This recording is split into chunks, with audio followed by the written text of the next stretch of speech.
I want to welcome everyone here today. I'm E.J. Dionne, a senior fellow here at Brookings. It's very good of you to come out and be with us. And this is a very exciting survey. We've said a lot after 9/11 that we had a new normal, that this had changed us in extraordinary ways.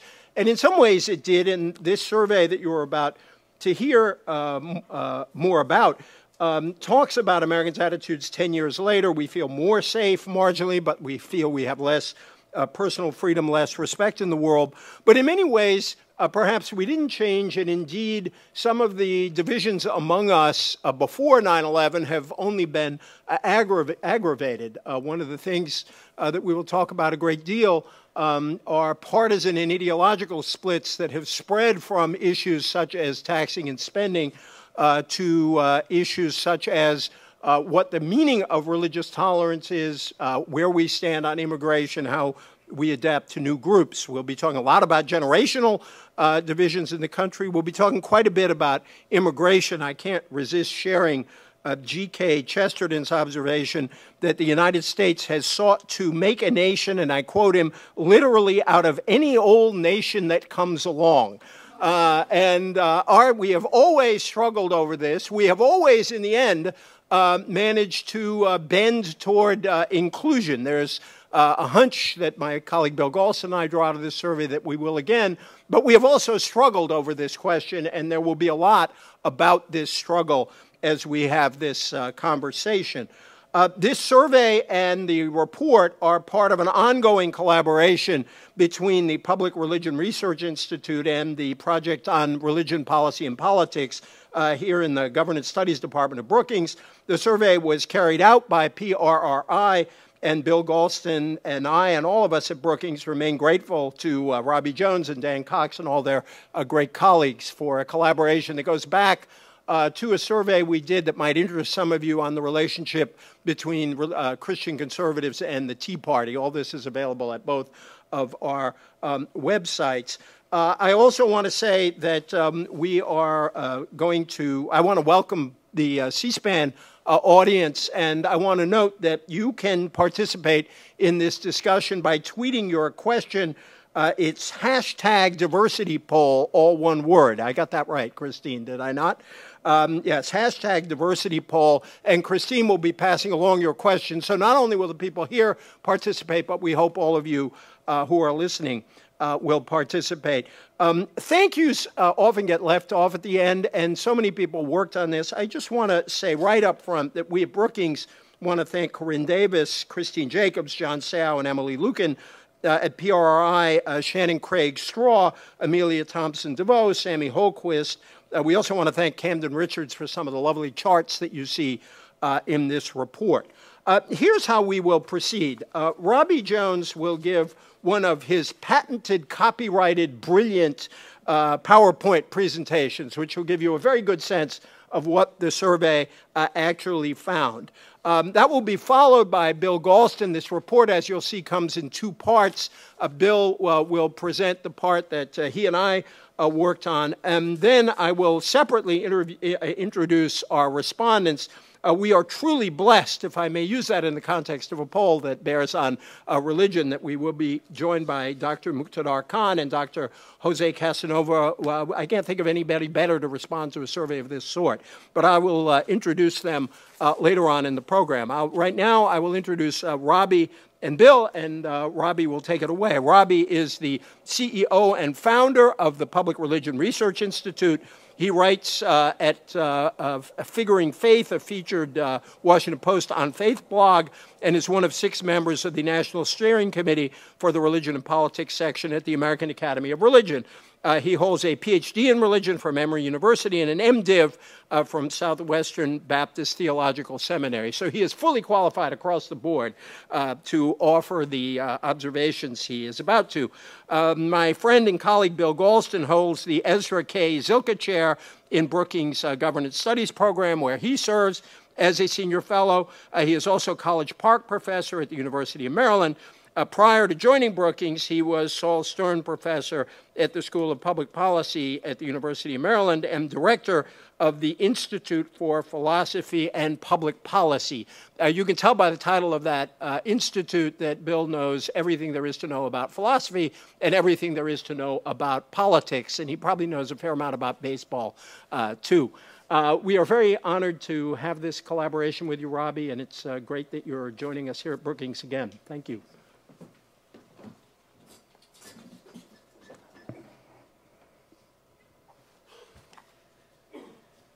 Well, I'm delighted to be here to talk about the findings from the Pluralism, Immigration, and Civic Integration Survey that was conducted by Public Religion Research Institute, our organization. And that forms the foundation for our joint report with the Brookings Institution, What It Means to Be American, Attitudes on an Increasingly Diverse America 10 Years After 9/11. So as EJ said, we have some folks joining us via the C-SPAN audience and on Twitter. The report, the full top-line questionnaire, the full report can all be found on Public Religion Research's website at www.publicreligion.org. You'll see it right there on the homepage. You can click over to it, and you can download all the information right there. And as EJ said, I'll just repeat it for those just joining. We have the hashtag diversity poll, all one word, for those of you following along on Twitter. EJ has already said some thanks. I want to add just a couple more before jumping in. First, I want to thank the Brookings Institution, and particularly EJ and Bill, for the ongoing partnership that's been so fruitful and really so much fun to work on together. As EJ mentioned, some of the findings that we've actually fleshed out in this survey, we first uncovered almost a year ago now with the American Values Survey, which is something we talked about here at Brookings, and we identified really these issues of attitudes toward Islam and immigration as emerging issues that were going to be coming more into the fore in public policy. And here we're making good sort of on some of the promises we made back then to sort of flesh this out and see what was going on underneath the hood. I want to say also a thanks to the Ford Foundation, who has made sort of our ongoing partnership with the Brookings Institution possible. And also shout out to Dan Cox, who was the other principal researcher on this report. So just a couple of words about the survey itself. This survey is just out of the field. So August 14th, we were still calling people. That was the last day of the field period, so it was in the field from August 1st to August 14th. The results I'm presenting here today were based on telephone interviews with 2,450 Americans age 18 years or older, including 804 respondents who were reached by cell phone. So the margin of error for the total sample is plus or minus 2 points at the 95% confidence interval. So the presentation I'm going to make today has three basic parts. A first part that talks about kind of where we are looking back 10 years after 9/11. How do Americans perceive our safety, our reputation in the world, and issues of security, tolerance, and pluralism. And then the second part, I'm going to delve into views of Islam and views of American Muslims. The third part will deal with views of immigrants and immigration reform. So kind of three big parts. The key word here, I think, that you'll hear over and over are variations on a theme of wrestling. Americans are wrestling with fear, but on the other hand, they're also wrestling with acceptance, as EJ alluded to. And you'll see the tensions between these two things going on across a number of the findings. So, you know, Americans continue then to wrestle with issues of security, of tolerance, and pluralism, these issues that lie at the heart of what it means to be American. For example, Americans strongly affirm First Amendment principles and respect for difference. But as we'll see, they don't always, or we don't always apply these principles evenly or consistently, particularly with regard to American Muslims and current immigrants. And the powerful forces of political party affiliation, political ideology, generational differences, and importantly, television news media are fueling large divides in the country. So let's start with a little bit, the first section of 10 years after 9/11. Where are we? We found that a slim majority of Americans, 53%, say that we are safer today than we were 10 years ago. There are some modest generational, gender, and education differences on the question, but majorities of Democrats and Republicans say that we are safer today than we were 10 years ago. Now, compare that to the other two questions that we had 10 years ago, concerning 10 years ago. The first one here is, do we have more or less personal freedom than we had 10 years ago? Overwhelmingly, 8 in 10 Americans say we have less freedom than we did 10 years ago. Very similar pattern on the question of respect in the world. 7 in 10 Americans say that we have less respect in the world than we did 10 years ago before 9/11. And one other kind of broad picture thing before I go into specific questions about Islam and immigration, Muslims and immigration, is this broad support we find for tolerance, for principles of the First Amendment, that is religious liberty and separation of church and state. The first one, we have near consensus on the question of religious books. And we had this this year, this kind of infamous event of a Quran burning, or threat of a Quran burning. It turns out that almost nearly all Americans say that all religious books should be treated with respect, even if we don't share the religious beliefs of those who use them. On questions of the First Amendment, religious liberty, separation of church and state, again, strong agreement. 9 in 10 say America was founded on the idea of religious freedom for everyone, including groups that are unpopular. And 2/3, even when we have the statement fairly strong, we must maintain a strict separation of church and state. 2/3 of Americans agreeing with that statement. So again, broad support for principle, but again, we're going to see some kind of inconsistencies in application, what it means across a number of groups, what it requires of us. So let's start off with some attitudes, and what we see about attitudes toward Muslims in society, some clear ambivalence here. We had a series of questions that asked about comfort levels with different kind of activities by American Muslims. There's majority support majority saying that they would be at least somewhat comfortable with Muslims doing a variety of activities. But as you can see, there's also a fair number of Americans saying they would have at least somewhat uncomfortable with a number of these activities. So going from right to left, a Muslim teaching elementary school has the highest level of support, about 6 in 10, saying they'd be at least somewhat comfortable with that, but 4 in 10 saying that they would be somewhat uncomfortable. The rest of the measures, a group of Muslim men praying in an airport, a mosque being built near your home, that one's obviously one that there's been a lot of news around this last year, and Muslim woman wearing a burqa, those are much more closely divided, and we'll see this play out across a number of issues. Here's a big picture question about whether Muslims are an important part of the religious community and sort of thinking about acceptance. 54%, a majority of Americans, say that Muslims are an important part of the religious community in the U.S. However, about 4 in 10 disagree, right? So still, a sizable minority disagreeing, although a majority agreeing. Another kind of question that's been in the news about Muslims wanting to agree or disagree, American Muslims ultimately want to establish Sharia law as the law of the land in the U.S. 6 in 10 Americans reject this proposition that Muslims want to establish Sharia law. So by a margin of 2 to 1, Americans disagree with the statement. However, again, 3 in 10, a sizable minority, agree with this statement. As we'll see later, there's also some very strong partisan ideological divides on this question. One other thing to note here is that in 2011 has been an enormously active year on this question. If a year ago it was the sort of Mosque and Islamic Center in Manhattan, this year it has really been the Sharia law. 49 bills have been introduced in 22 states to ban Sharia law. And what we've seen is there's actually been an effect that when we asked the same question back in February, only 23% of Americans agreed that Muslims wanted to establish Sharia law as the law of the land. That number's gone up to 30%. So it's still a minority, but the minority has grown just over the past year, probably not largely or somewhat in response to the activity on the legislative front in so many states across the country. So now I want to talk a little bit about divisions before moving on to immigration here. There's a lot of information here, but the most important thing to see on this slide is the pattern of responses. These are by partisanship. It's a number of questions. The questions across the bottom are: American Muslims want to establish Sharia law in the country.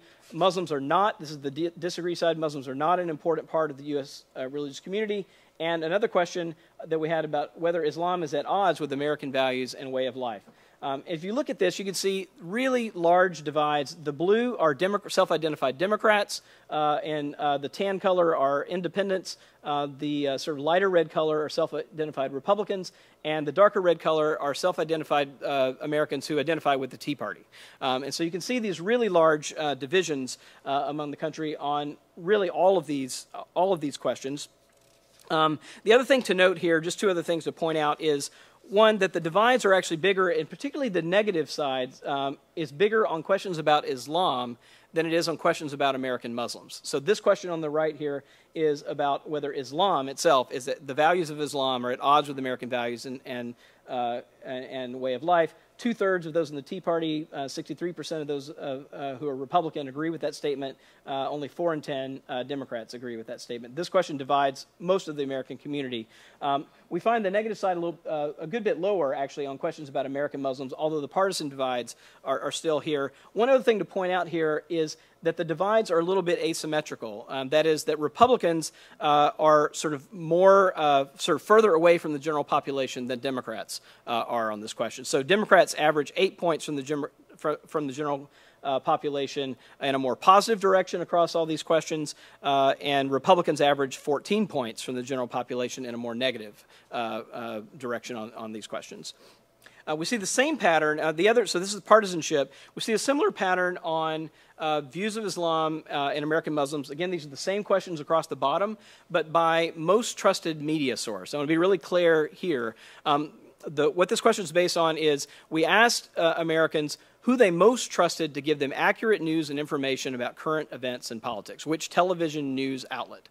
So among Americans, and this chart is showing among Americans who chose different television news outlets to be the most trusted one, how their views then shake out on these various questions. And the main thing that you see here is that there's actually not a lot of difference by most trusted media source except for those who most trust Fox News.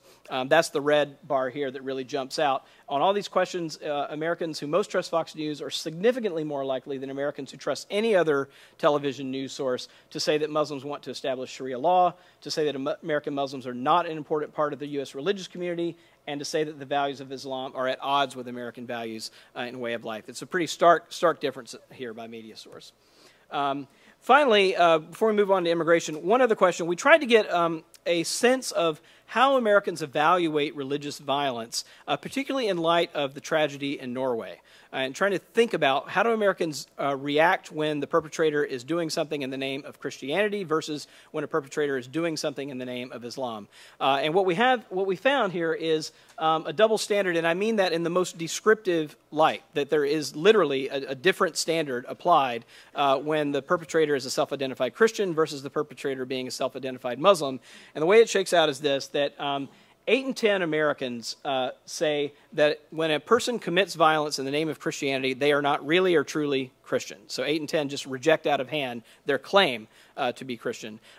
Americans do not apply that same principle to a perpetrator who does something in the name of Islam, right? So less than half of Americans say, 48%, say that when someone commits violence in the name of Islam, that they are really Muslim. So a pretty stark difference in how Americans evaluate religious extremism and religious violence when it happens in the world. And this hopefully makes some sense about how the coverage went, sort of in the wake of the tragedy in Norway. So views on immigration and immigrants. We'll see some of the same patterns really showing up here. So similar to the kind of comfort slide I had earlier, we had a set of questions about general American attitudes about what they think about immigrants.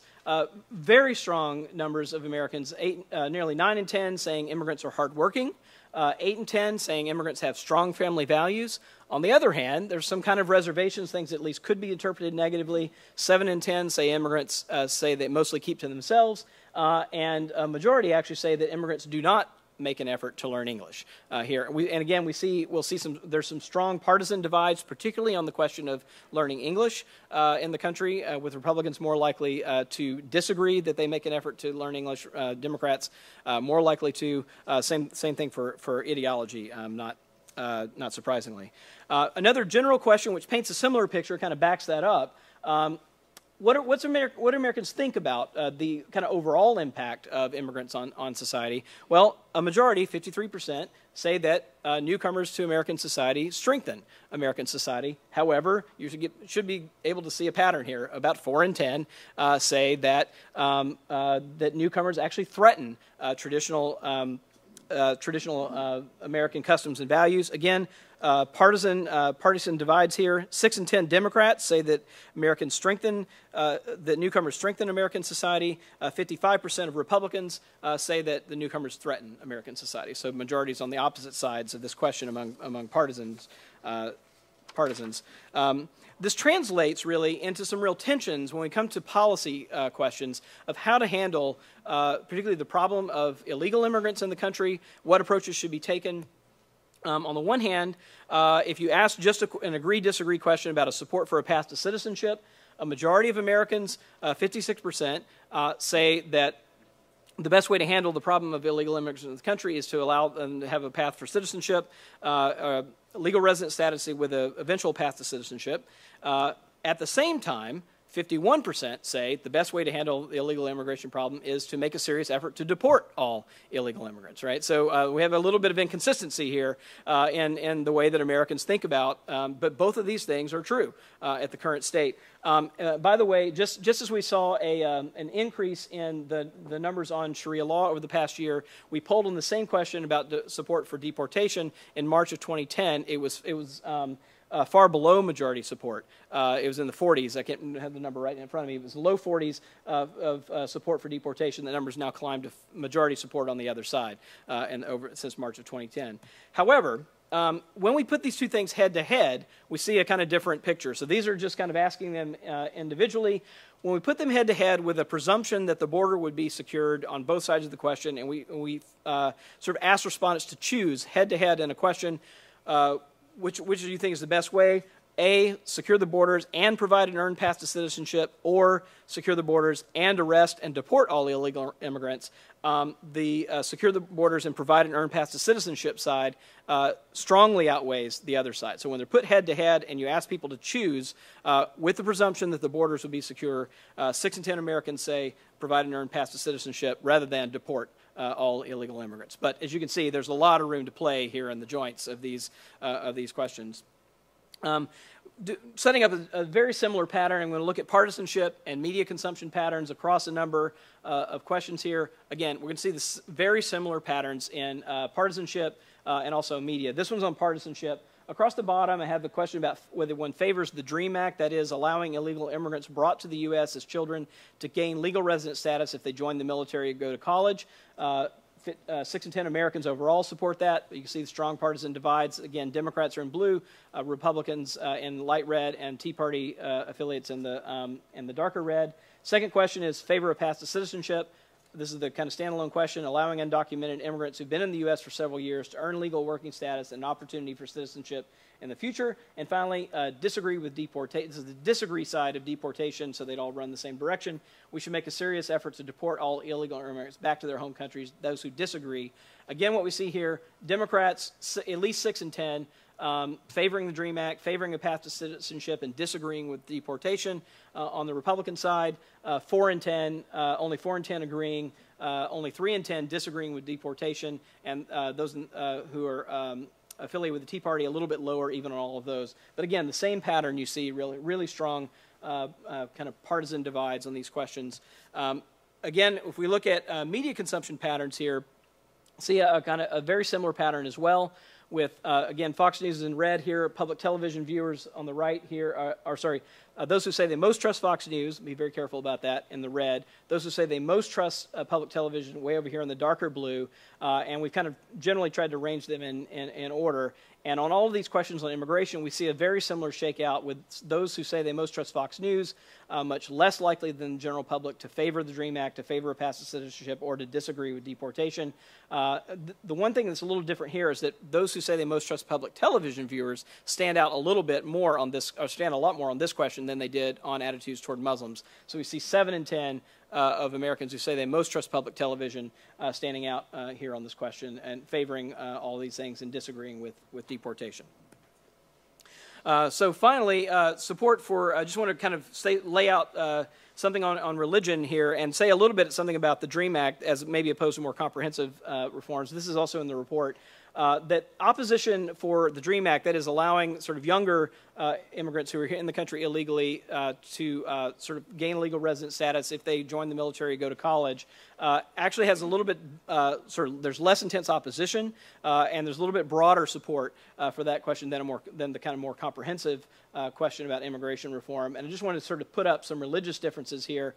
And what we see here is that all religious groups in the country, with the exception of white evangelical Protestants, support the DREAM Act. White evangelical Protestants stand out as being a slim majority in opposition to the DREAM Act. Okay, so one slide for the road ahead, and then I'll turn it over to Bill Galston, is what happens if we look at the millennial generation? What do they seem to suggest about how that generation may resolve or push Americans to resolve some of these conflicts? I'm going to look at one question on Islam, one question on kind of big, broad picture question on Islam, and one on immigration. On this question about whether Islam is at odds with American values in public life, if we look at the contrast between millennials and seniors, you basically see they're on opposite sides of this question. So with millennials, those are Americans 18 to 29 years of age. Those are people who were as young as 8 10 years ago, right, in 9/11, and they were ages 8 to 19 10 years ago. So kind of came of age at that moment in that era. And so they're majority in support of or majority disagreeing with the statement that Islam is at odds with American values, whereas seniors agree with this statement. And on the question of kind of a big picture question on immigration, again, the difference is even starker here, that 2/3 of millennials nearly say that newcomers to the U.S. strengthen American society, while a slim majority of seniors say that immigrants threaten American society and traditional values there. One thing to say, again, to kind of go back to I think the big picture questions, it really is Americans wrestling, I think, between fears and acceptance. All right, and we see this on the front of immigration. We see this on the front of the place of American Muslims in society and attitudes around Islam. We also see, I think, some indication here that the millennial generation may have a little bit of a different take than older Americans and may influence where we go from here. So with that, I'll turn it over to Bill.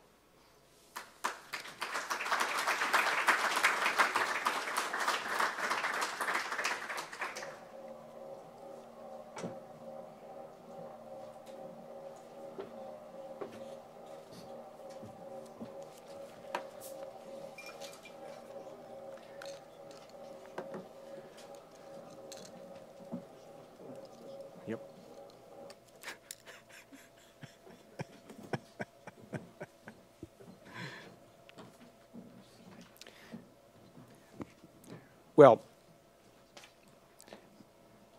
as has been the case with previous instances of this very fruitful collaboration, E.J. Dionne and I were so inspired by the survey and its findings that we decided to commit a few acts of interpretation. And so we have 5 brief mini essays on specific topics to contribute to the mix.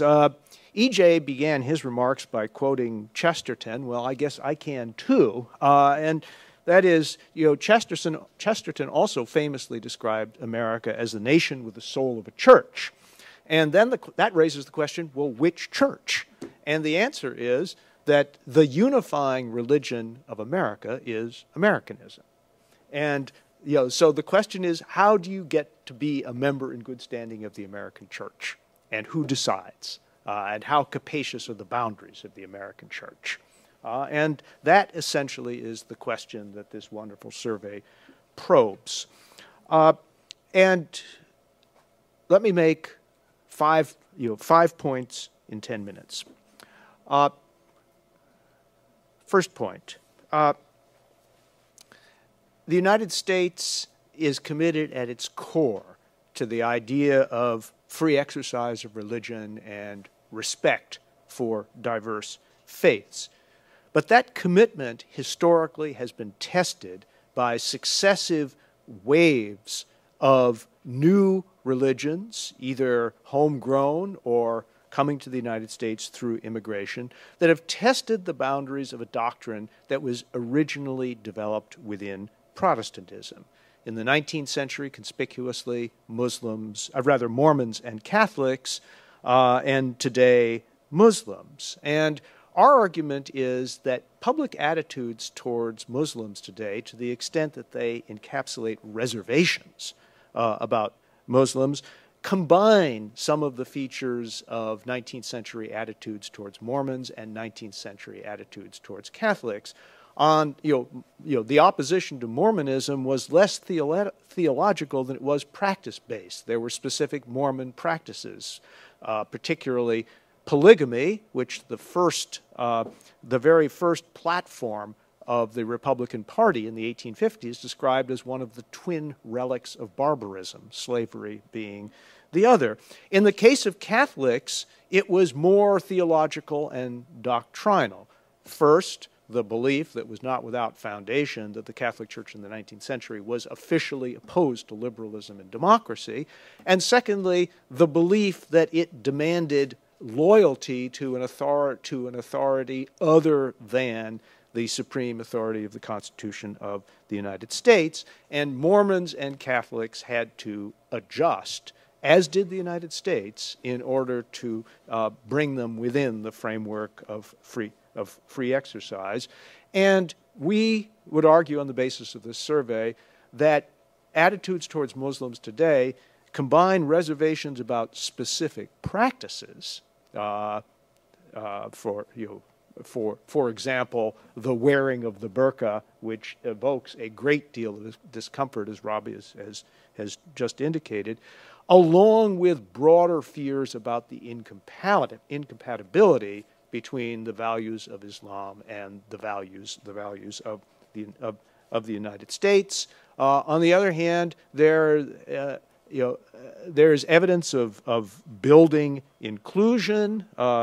You have majorities believing that Muslims are an important part of the religious community, even larger majority saying that too many Americans regard all Muslims as terrorists, and as we've just seen, the proposition that Muslims want to institute Sharia law is rejected 2-to-1 by the American people.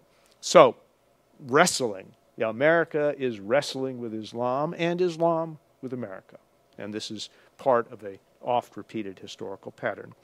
Second point, I can be much briefer, and that is that the sorts of tensions that this report is focused on, having to do with Islam and also immigration, are not just freestanding issues. They have been integrated into the framework of growing political and partisan polarization in the United States that has developed really over the past 4 decades. So, as Robbie has put it, the issues of Islam and immigration have now become part of the broader fabric of America's culture wars. With regard, and this is my third point, to immigration, there's a very interesting tension revealed in this survey between, on the one hand, a diffuse majority in favor of fairly capacious and comprehensive immigration reform, but on the other hand, an intense minority that opposes it. There is more intensity on the against side than there is on the favorable side, and American party politics, political institutions, have a way of giving disproportionate influence to intensity, and that has to do not only with party primaries, but the fact that if intensity tends to show up among those parts of the population that are disproportionately likely to participate in the political process from the word go, then you have what we in fact see on the issue of immigration, that is this tension between the aggregate numbers on the one hand and the actual rhythm and feel of the political competition on the issue. Point 4, which is really intriguing, what we call the Mormon factor. while it is the case that Mormons are still less widely accepted than Jews and Catholics, it is nonetheless the case that 2/3 of Americans, 67% to be precise, approve of Mormons. It is also the case that the hostility to Mormons is equally prevalent among liberals and conservatives for very different reasons. Approval rates for Mormons, 9 points higher among Republicans than Democrats, and what we call the white evangelical surprise. I mean, the conventional wisdom, not entirely without foundation in the 2008 presidential campaign, was that evangelicals were the heart of the opposition to Mormonism. And it turns out, the survey reveals, that only 34% of white evangelicals regard Mormons as Christians. However, 66% of white evangelicals approve of Mormons. And what that suggests is that there are features of Mormonism other than theology, probably having to do with family values and a very traditional lifestyle, that these cultural features of Mormonism trump theological reservations, even in the minds of white evangelicals, who are about as likely to approve of Mormons, almost precisely as likely to approve of Mormons as the population as a whole. Fifth and finally, age and education. As Robbie's charts have already indicated, there does tend to be a very strong age and education effect, influencing attitudes towards Islam, immigration, and a number of other cultural and religious issues as well. And so the survey indicates all of the expected correlations with regard to African Americans, Hispanics, Muslims, immigrants, patterns of social relations, and the importance of religion itself. But, and this will be my concluding point, there were some surprises. We expected to find a much bigger divide between the youngest and the oldest Americans on the issue of whether reverse discrimination, discrimination against whites, has become as important an issue as discriminations against minorities. We expected to find a significant gap on the question of whether discrimination against minorities remains an important issue in American politics and society today, and also on the question, the very dramatic question of whether Muslims who commit acts of violence are indeed Muslims, and the survey did not reveal the kinds of age effects than one might have expected, and so there are real discontinuities by age and education, but also some important continuities. And with that, I will subside.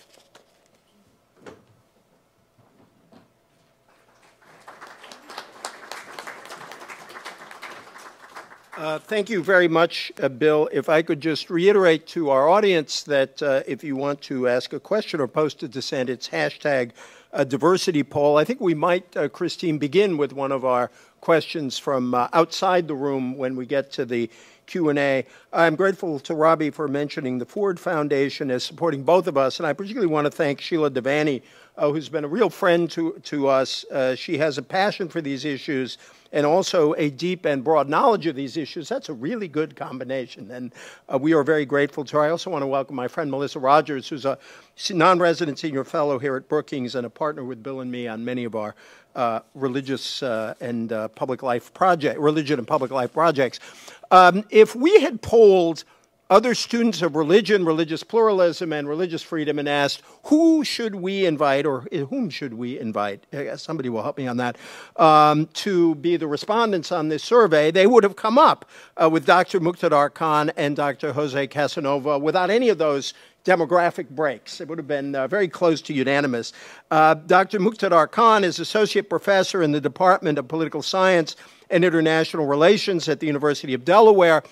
He is the founder of the Islamic Studies program at the University of Delaware and was its first director from 2007 to 2010.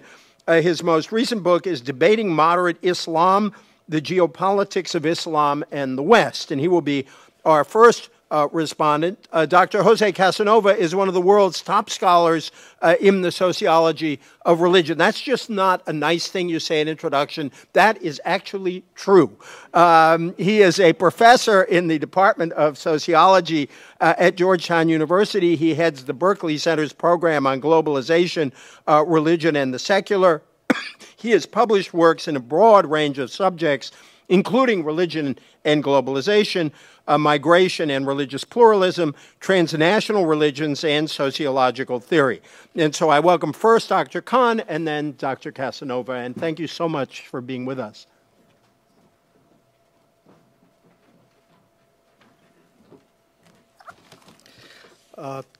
Thank you, EJ, and thank you, Robert, for inviting me to this exciting discussion.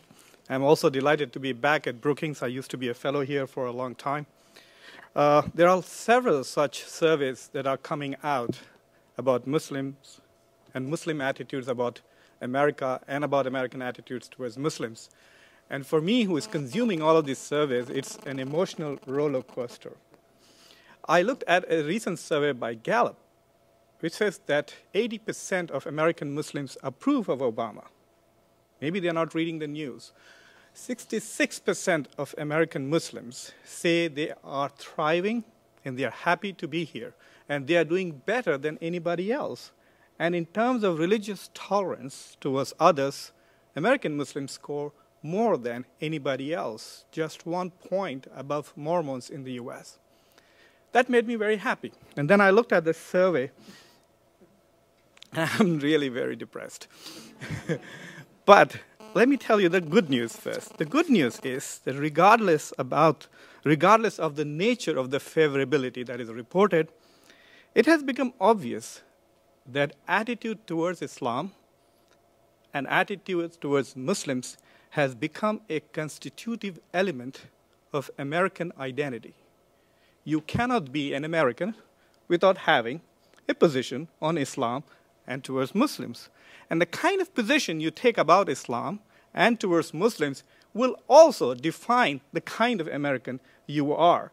So in that sense, Islam is here, has become a part of America's social, cultural, and political identity and its fabric. So that is the most interesting thing that I find. Attitudes can change. Attitudes can vary. Sometimes data looks different if the question is framed differently. That's the first thing. The second thing that I found was that most of the findings, at least to me, were not surprising. They were confirming of some of the suspicions we have and the trends that we have observed based on several episodes. Now we have the numbers that confirms the fears or hopes, depending on how you look at this. The number 47%, that 47% of Americans disapprove of Islam and Muslims, particularly disapprove of Islam, has been quite stable, actually, since 2002. The first time I saw that was in a Pew Study survey in about 2002, and confirmed again and again and again. So that is constant. But what has changed is why they disapprove of Muslims. And that is, to me, the most dangerous and most frightening thing. When you ask people in the past, why did you disapprove of Muslims or Islam, the 47% who did disapprove talked about terrorism. Now they talk about Sharia. Now that is dangerous because terrorism is an ephemeral thing. If politics changes, if bin Laden is killed, if Al-Qaeda is destroyed, then that source of disapproval, that source of insecurity, which prompts unfavorable attitudes towards Muslims, can diminish or disappear. But if the source for this favorable attitude towards Muslims is Muslim adherence to Sharia, then this is never, ever going to disappear. I just spent a whole month, every living moment of that month, trying to apply the Sharia in my life. The whole point of Ramadan is to fast, to pray, to think of God, to internalize and externalize the Sharia. And Muslims do that all the year. Every year they will do that. So living by the Sharia is an important aspect of Muslim life. And if they are going to be disapproved because of that, then we are going to have a perennial problem. And I think that is something we need to do unless we do a better job of educating Americans about what the Sharia is. In my opinion, 90% of the Sharia is already applied in the United States. Thou shalt not kill, thou shalt not cheat, thou shalt not lie. I sometimes wonder if those who oppose the Sharia, if they find out that murder is prohibited by the Sharia, will they approve? Killing, robbing, creating corruption in society, all of these things are prohibited by the Sharia. I have one more comment about this Sharia business. It is amazing, this attitude towards the Sharia, especially by those who are more religious Christians and those who are on the side of the Republicans. For several decades, nearly 100 million Americans have struggled hard to implement two elements of the Christian Sharia: banning abortion and preventing gay marriage. And they failed. So how do they expect less than 2% of Muslims are less than 2% of American population. How do they expect less than 2% of the population to implement the entire Islamic Sharia in America? Muslims have failed to implement the entire Islamic Sharia in countries where they have struggled with 100% Muslims, Pakistan, 95% Muslim, Iran, 95%. They haven't been successful in implementing. The point is really that Sharia is just a prop, an attempt to say, we just don't like Islam, and Muslims, I don't know, and I don't care. But if you want to have an excuse, well, here's one. Let's try Sharia. And I think that is what it is. I have one non-Islam related observation about this report, which I find perplexing and interesting. The favorability numbers towards African Americans is 89%. Nearly everybody, 90% is a huge number. So why is race an issue in this country? Why do people feel that there is institutionalized discrimination in this country? And what it tells me is that maybe there is no connection between favorability and institutionalized discrimination. So it's quite possible that you could have disfavorability numbers very high towards Muslims in the US without having institutionalized discrimination against Muslims. And that is why you find that Muslims in America are much, much, much happier than this data should suggest. That is why 2 out of 3 American Muslims say they are thriving, even though there are nearly half of Americans say they don't like them. Because there is perhaps no connection between surveys which measure favorability and institutionalization of discrimination, etc. The second thing that I found interesting is that Mormons enjoy higher favorability rating than Muslims, while atheists don't. I'm assuming that a majority of Mormons and a large number of atheists are white. So how does the religion-race dynamics play out in this connection? I don't understand that. Perhaps in future studies, Robert, you could try to flush that out, that even though atheists are white, they are disliked compared to Muslims, and even though Mormons are white, they are liked more than Muslims. There is an interesting finding in this report, which is the marriage between knowledge and prejudice. This is fascinating. The people who claim that they know most about Islam are the people who are most ignorant, in my opinion, but also most prejudiced in their own opinion about Islam. So knowledge, apparently, is nurturing prejudice. And that is because of our uniquely new institution called Fox News. People who seem to watch Fox News and trust it most think that they know more about Islam than anybody else and have extremely unfavorable ratings towards Muslims. That is really fascinating. In the last 2-3 years, especially since the advent of the World Trade Center mosque issue, Park 51, Islamophobia has become a campaign strategy for the Republican Party. Notice nobody now cares whether Imam Rauf is raising money or not for the mosque at WTC. It was only until November that it was such a big issue. I wrote in October that wait, let the elections get over, nobody will worry. But if the Imam doesn't build it quickly, then we will see that issue come up again as we get closer to the next election. So Islamophobia, in combination with Fox, has become a campaign strategy for the Republican Party. Without prejudice towards Muslims, Herman Cain would have no status in this entire Republican nomination debate. He seems to be a one-point candidate. I want to create jobs. I don't know how. I know how to hate Muslims. I can show you how. That seems to be his entire campaign strategy. The second thing that I want to point out is that if you look at this data about media, you find that, and this number is very disturbing, Americans who trust broadcast news networks are least likely to report knowing a lot about Muslims and Islam. So only 7% people who watch broadcast news say that they know about Islam and understand them. But people who seem to watch Fox News seem to claim that they know a lot about Islam and they are prejudiced towards Muslims. So I think that a lot of mischief that is being caused by Fox News is the dividends of the stuff that broadcast news are not doing. If the mainstream news channels did a better job of educating Americans about Islam and Muslims, then I think that vacuum of knowledge will not be exploited as much by Fox News. And that is an important lesson, I think, from this report. I also want to talk about the good guys. At first, when I read the report the first time, I was constantly distracted by all the negatives.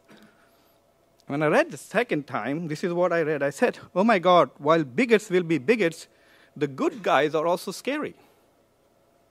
The non-bigots are also risky. For example, if you look at this data on the question on feeling of comfort with Muslims in society, on various issues, Muslims wearing burqa, Muslims building mosques, Muslim men praying at airport, etc. Those who seem to be uncomfortable are 48, 56, 45, 40%. Those are really very high numbers. And even from those who are Democrats and those who watch public television and those who do not watch Fox News, the numbers of ignorance about Islam and prejudice of Islam continues to hover around 30%. So while we can blame Fox and right-wing leaders and preachers for fostering and nurturing a discourse of hate against Muslims probably, but the others are also not doing very well. And that, to me, is also a worrisome issue, especially for American Muslims who do see America as their home. There is the idea of permanent deportation is not possible. Now nearly 40% of all American Muslims are indigenous Muslims, and within another 10, 15 years, the majority of American Muslims will be indigenous Americans. So this whole idea that we will continue to be unaccepting of Islam is disturbing. I also would like to ask a question to the how am I doing on time? Pretty close. Okay. Because we want to open it up. Good. I also have one question to the study, is that the attitudes, the data that I'm interpreting as perhaps prejudicial, how much of that is being affected by the general political climate in this country? The polarization that is taking place in the United States, the perception that Obama is not really one of us, and this foreign guy from Africa who sometimes wears a turban is taking over our country. You know, Obama is the only guy I know who is converting to Islam in slow motion. You know, at one point he was 13% Muslim, now he's 20% Muslim. I think by 2012, by the time we are polling in November, he will be 50% Muslim. So this, and then the joblessness, the insecurity about the economy, and I think a major global restructuring of the United States as a less powerful economic and military entity. I think this whole shock that we are not the big honchos that we used to be all of that, I think, is also manifesting in their prejudices towards primarily Islam and Muslims. And I think that perhaps while it is quite possible that these surveys may be underestimating the amount of prejudice there is towards Muslims, because nobody wants to tell people that, look, I'm a bigot on the phone when they answer these questions. But even though they might be underestimating the prejudice against Muslims, it is also quite possible that it is superficial and is reacting to the current economic and political environment. And I think that once things get better, these numbers will get better too. Thank you.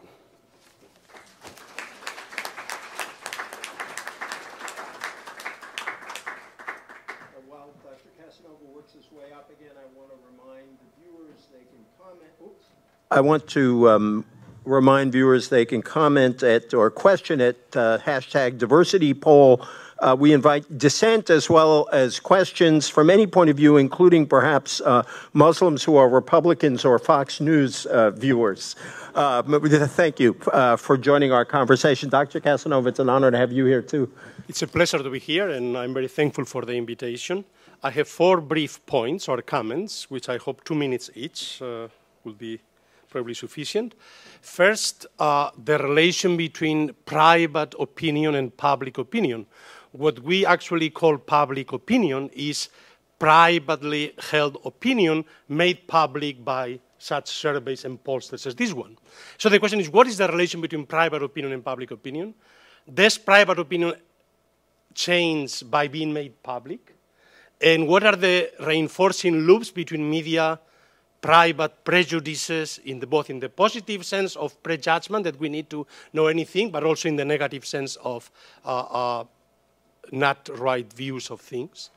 So what is most striking in the survey results is the striking reinforcing loop between media, the media we watch, and the prejudgments we have. And especially, of course, this comes extremely striking in the case of Fox News. And one question I have is, do we have any evidence that when public opinion is made public, ever leads to changing our prejudices? Or are we only reinforced when we see ourselves already in certain groups? I'm a liberal, so I see myself, I have the right liberal attitude. I'm a conservative, so the public opinion results only reinforce that I belong to the right group. It's very interesting. I don't think that ever public opinion exposure leads to changing prejudices. And this, of course, is a very interesting issue. The second point is the striking coincidence between views, opinions, attitudes, prejudices toward Muslims and towards immigrants. The striking consistency across all groups in America. Religious groups, white evangelical Protestants, Catholics, black Protestants, but also liberals and conservatives. They have very similarly favorable or unfavorable view toward Muslims and towards immigrants. And this is striking because in America, Muslims and immigrants are 2 radically different groups. Unlike in Europe, where Muslims and immigrants are one and the same group. Most immigrants are Muslims, and most Muslims, almost all Muslims are immigrants. In America, Muslims are a very, very small proportion of immigrants, and even 1/3 of Muslims are not immigrants, but African-American Muslims. So the fact that the 2 groups are put together is in itself interesting. Imagine if actually they would be the same group. Then, of course, the prejudice would be only double, which is what happens in Europe. Because in Europe, to be Muslim, to be immigrant, and to be ethno-racially other are exactly the same thing. Imagine if in the 19th century, blacks and Catholics had been the same group. That most Catholics were blacks and most blacks were Catholics. Or imagine today, most Muslims were Hispanics and most Hispanics were Muslims. Then, of course, the prejudice would be, the nativism will be, of course, very, very striking. But in this respect, it's very interesting to ask this question, how the 2 things are linked together. And this leads to the third point, which is, what is striking, again, is the change in attitudes, prejudice that we have seen in the last 4 decades. Let's say, very favorable views of Catholics. 83% of Americans have favorable views of Catholics. 84% have favorable views of Jews. The same amount, practically, favorable views of African Americans, 89%, imagine the difference between the 60s and now, and most strikingly, Hispanics, 82% of Americans have favorable views of Hispanics, which of course leads me, it is because they're called Hispanics rather than Latinos. I'm not sure whether the wording of Hispanics and Latino will make a difference, and this is most striking given the relatively less favorable or ambivalent views toward immigrants and the association, of course, of Hispanics and immigration. But here the issue, the important issue is how the general favorable American attitude towards immigration and towards religion is a good thing for the minorities, for the religious and the immigrant minorities in the country. The prejudice will be much worse had it not been this the case. And we see it, for instance, how the Muslims, although less favorable views, still 58% of Americans have favorable views of American Muslims, not of Islam, but of American Muslims, much higher than the views of atheists. Only 45% have favorable views of atheists, while 46% have unfavorable views. And this, of course, again, the most striking difference with Europe, where in Europe you have the fusion of religious prejudices, secular prejudices, politically right prejudices, leftist prejudice, so the feminists, the extreme right, the Catholic center, liberal secularists, all of them gang up on Muslims, and Islam is viewed negatively by all the groups. Thank God in America we are divided, and it's not us versus them, but we are divided, and therefore we cannot gang up on them. So in this respect, today, nativism in America, like in the 19th century, is really unviable as a majority view, because precisely, partly, American society is changing so dramatically, but also precisely because, I mean, this is good because the tyranny of the majority is not possible. It will be precisely the tyranny of the majority that was the tyranny of the Protestant majority and the white majority in the 19th century. This is not possible today. Our society is not anymore a binary society. It's just racially much more diverse. It's interesting that Asians do not even appear in this category. The Asians have disappeared. They are invisible racially. They have become whites. While in the 19th century, we know that the Asians, Chinese, were the most racially discriminated in nativist attacks, the source of nativist attacks. Finally, and this leads me to the fourth and final point, about the future, about the millennials. Are they so more open, more tolerant, because they themselves, as the report points out, are the most religiously and ethnically diverse generation in the history of the country? And this is probably one interesting point. Or is it also because they are so young? Namely, the question is this only a question of cohort? And as they grow older, they will also become less tolerant of diversity. And this, of course, the issue about young people being less religious. Young people are always less religious than older people, and they become more religious, they get married and have children. So this we know, and this has been an issue that Andrew Greeley always argued against people using the evidence that the next generation was being less religious, therefore the American people is going to be in the future less religious because the new generations are less religious. I think that here is a combination of both factors, and the interesting question is to disaggregate what is characteristic of this generation because they are millennials, because they are young, and what it is because they represent the future direction of the country. Thank you.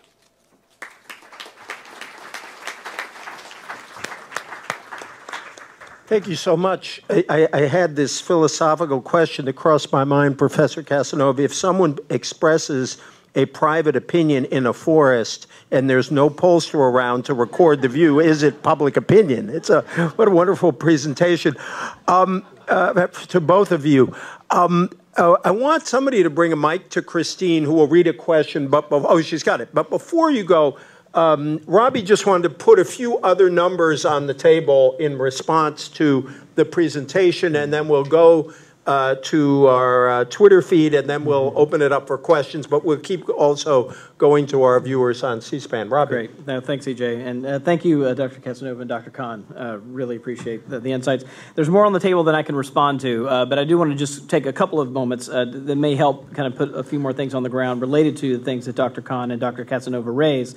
One is the source is about knowledge of Islam in particular, and knowledge about the beliefs and practices of Muslims. The source of knowledge matters, right? Interestingly enough, Dr. Khan said, and it is true, that that those who say they most trust Fox News report knowing more than those who trust some other news sources. However, on this question, we actually have two groups that say they know more than others, and the other group is public television viewers, right, who tend to be on the opposite end of the opinion spectrum on this particular question.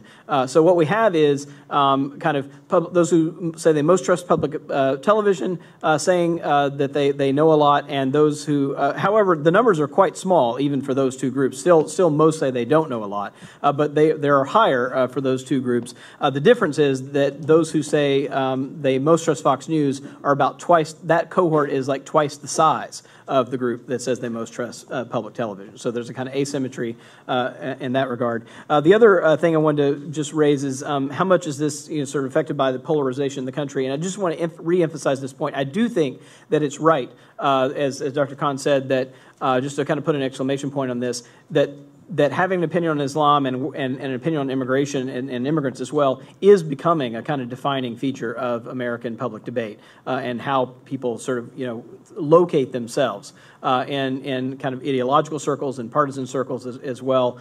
And that, I think, is we kind of identified that as a looming issue about a year ago, and we think we've got evidence that that's coming more into fruition.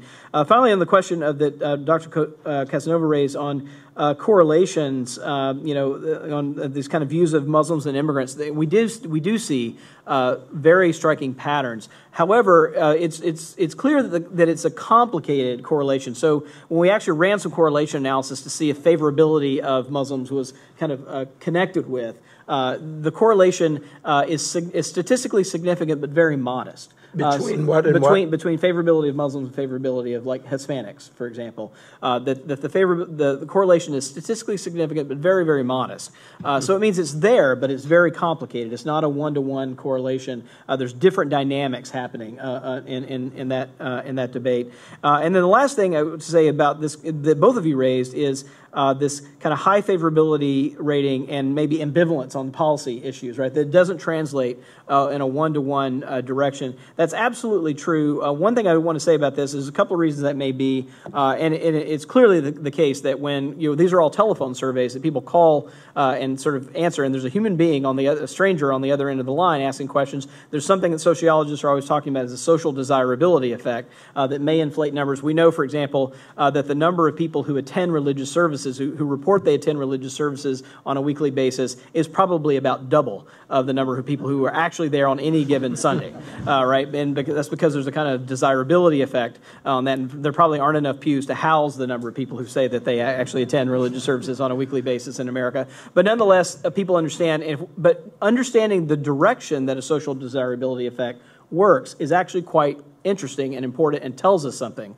So if, in fact, there's a social desirability effect inflating, for example, the favorability numbers, it tells you something about what people expect is acceptable in society today, and that actually matters for how these debates run. The very last thing about millennials cohort or life cycle, this is a huge debate in sociological circles about whether people as they get older, get kids, get a mortgage, they become more conservative. There is some evidence that we have that this generation is actually less, you're right, every generation is less religious. The younger generations, because they tend to join churches when they have kids, that sort of thing. But there's some good evidence that this generation is less religious than even previous generations were at this point in time in their life cycle. So there's something new and different happening with religion and being unaffiliated in the millennial generation. And this generation is also more diverse. And just one point on that, that one of the things that we find is to be predictors on these issues is also true on issues like gay and lesbian rights, that social relationships matter.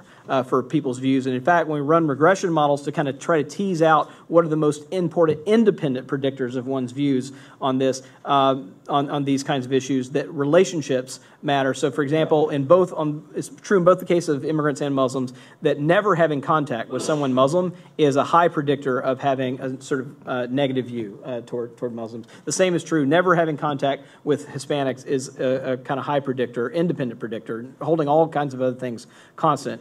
So there's certainly some sense that the millennial generation, being the most diverse generation we have seen ever, is that those things, as long as those social relationships stay intact as they move through their life cycles and the way they are now, will continue to be a factor. And I just have to share a conversation I once had with a French pollster who observed that Americans over-report attendance at religious services because they feel guilty when they don't go, and the French under-report attendance at religious services because they feel guilty when they do. I have no idea if this is a scientific finding, but it was a wonderful observation. This is not only in France, but all over Europe. Thank This is you. a typical social desirability. In Europeans think that to be mother means to be secular, and therefore they should not be as religious as they are. And they always, when you ask them, they tell you 30% may go to church regularly, but only 20% admits being religious. So always the self description as religious always lower than the actual practice. I love finding data for an anecdote. Thank you so much, Professor. Bill, I'll give you a chance to respond. Can we go to our tweet first, or do you have something you need to feel? You were misreading my body language. Oh, okay, good. If I may, Christine, go ahead from our. Thank you so much. The Twitter tweets were very focused on unpacking the relationship more between media consumption and the views expressed in the survey, which, Robbie, you kind of went over this already a bit. But just again, Neil Soroka with the Progressive Change Campaign Committee here in Washington wanted to see if there's any deeper analysis or exploration of the causation between media consumption and viewership and religious opinions. So kind of a chicken and the egg thing. Did Fox cause viewers to have negative perceptions, or does the data just show that those with negative perceptions watch Fox? And then secondly, another question that came through the Interfaith Alliance. One of their followers wanted to know, of the 12% who don't think religious freedom is a foundation of the U.S., what exactly do they believe in? And did you actually do some exploration of that as well? yeah. Thank you. Great. Well, I'll take the second one. We did not ask a follow-up question of what they do think it was founded on. We have some other data that we have, a fairly high number of Americans who will say, and given this data, it would actually probably overlap some. I would say that America is founded as a Christian nation, right? That would be the alternative to that question, rather than founded on religious liberty. And again, there's probably I have to kind of do the analysis, but there's probably some overlap between people who would say, in some ways, both, even if it's inconsistent. The other question on causation is, the thing that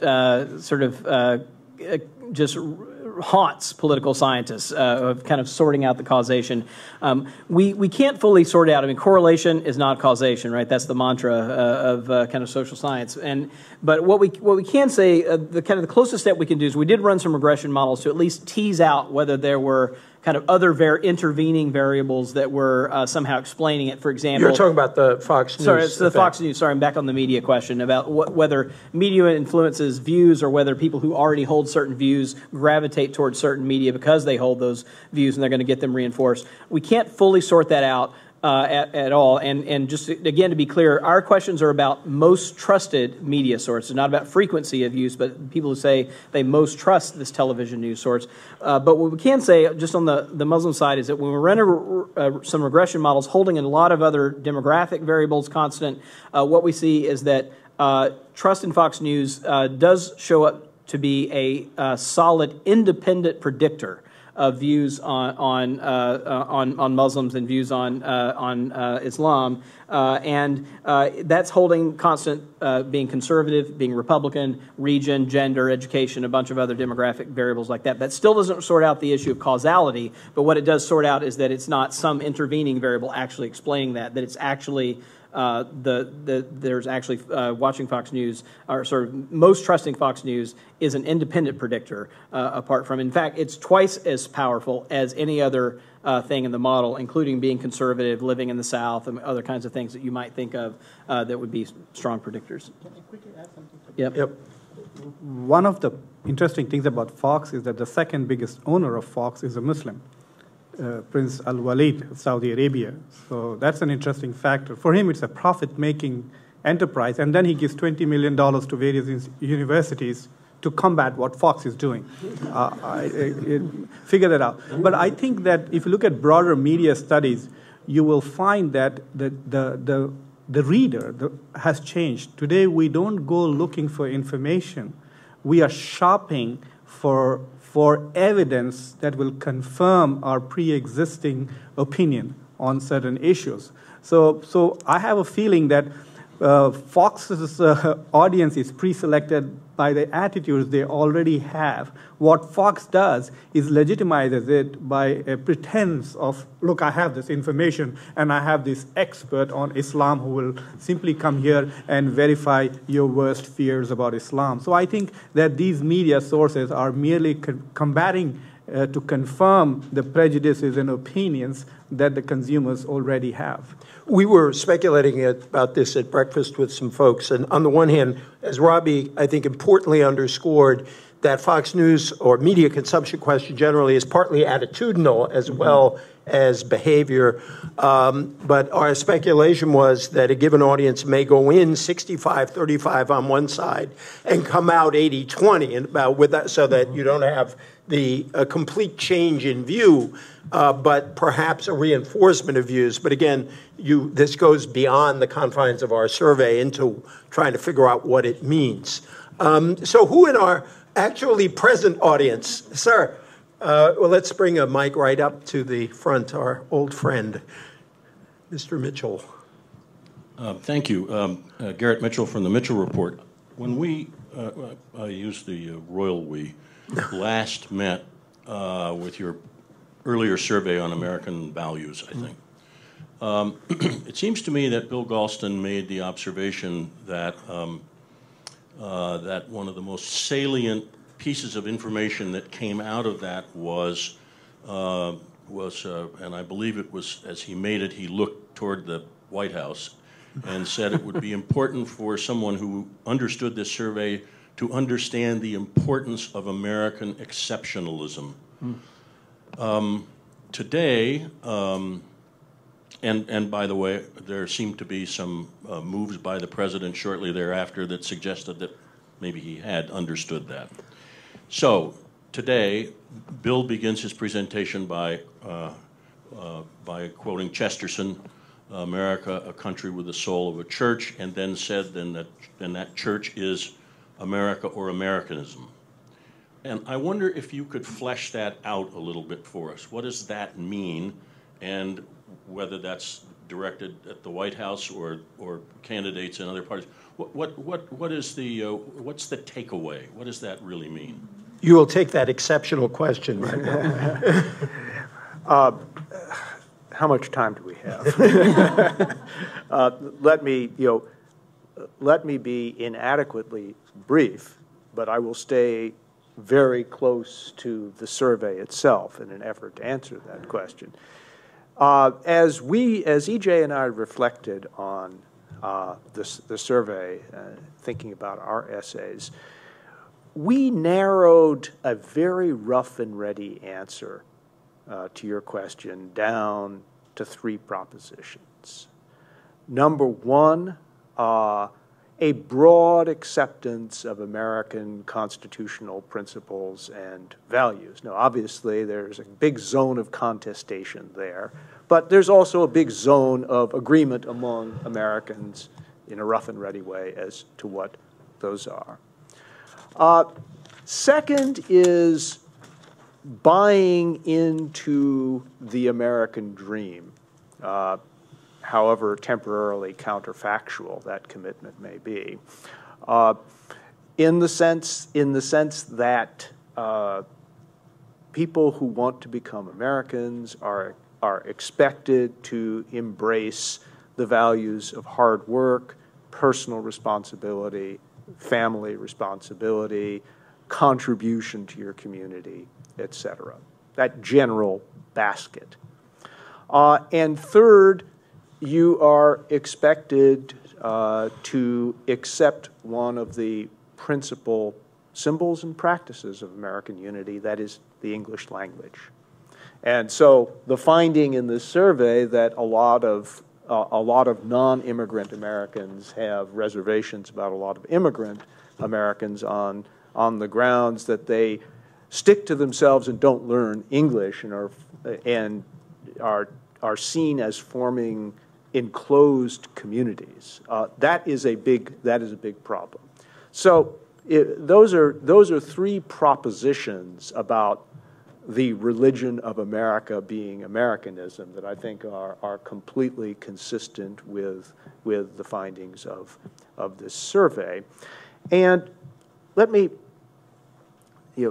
take the opportunity to draw out some of the implications of the parallel that EJ and I drew between the position of Catholics in America in the 19th century and the position of Muslims today. It may very well be that when you simply looked at American Catholics in the 1870s and 80s and 90s, at the time when there was Romanism and rebellion, controversy about the Blaine Amendment and things of that sort, that what people thought about, what non-Catholic Americans thought about Catholics, namely they had theocratic tendencies, theological objections to liberal democracy and constitutionalism, fealty to some foreign entity, the Pope, all of those may have been counterfactual beliefs. Nonetheless, American Catholics took those negative sentiments seriously and did their part to rebut them. And one of the things that I think that representatives of the American Muslim community should ask themselves is whether they now have an historical task that they did not choose but must nonetheless discharge to rebut propositions that stand in the way of their full acceptance and integration. In the case of American Catholics, it meant not only rebutting falsehoods, but also making important doctrinal shifts that removed some of the points of disagreement. There are things that Muslims in America could do in this, in the next 2 decades of the 21st century to pound home the point that there is a distinction between living a life according to Sharia as an individual or as a community, as opposed to the theocratic impulse to inscribe it in the law of the land, because that actually was the question in the survey.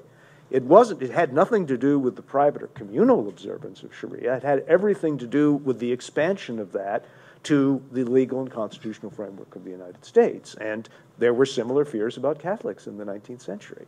So it seems to me that that you told half the story, but there's another half of the story.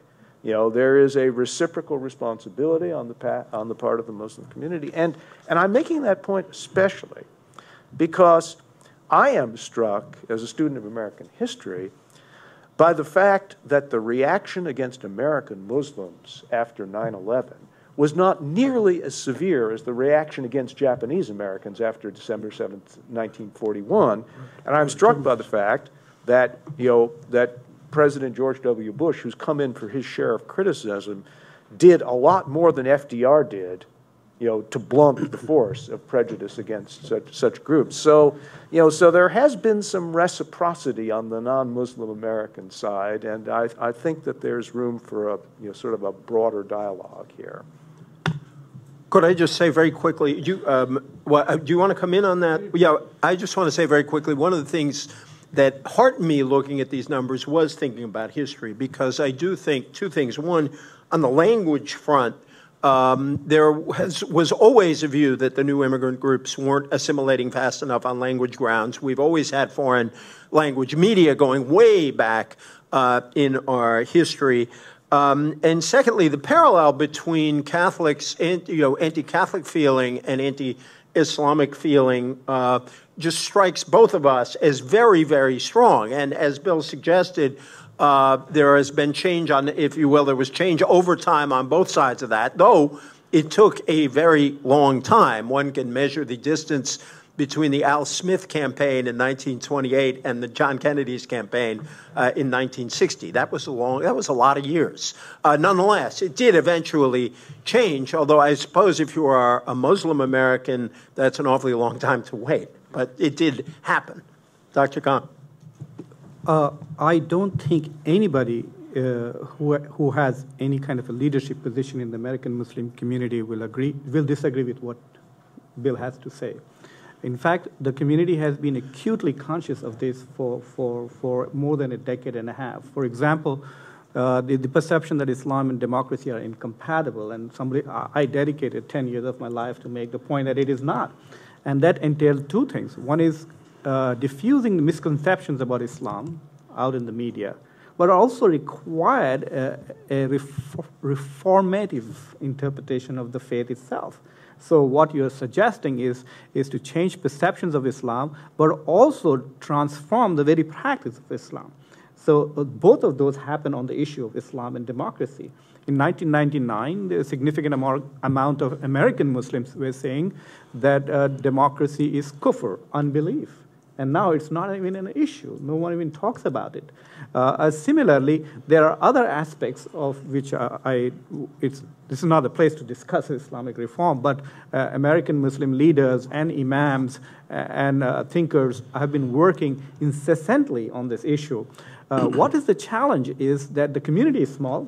The media scrutiny as a result of 9/11 is extremely intense.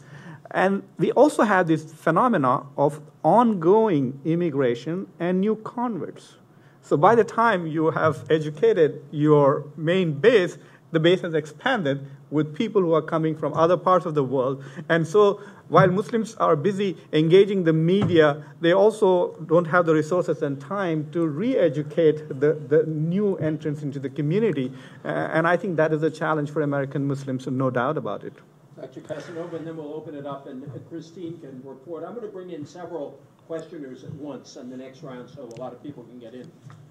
If I may add an instructive comparison again with Europe, in both cases, Muslims were invisible before September 11, but for very different reasons. In America, they were invisible because they were very successfully integrated as individual immigrants. They have higher levels of education and income than the average American. They had no demographic concentration. There were no Muslims neighborhoods. Therefore, they were invisible. So September 11 made them visible for good and for bad. Finally, there were no prejudices. There were no opinions because they were unknown. The only visible was the Nation of Islam. This was the only public visibility of Islam in America prior to September 11.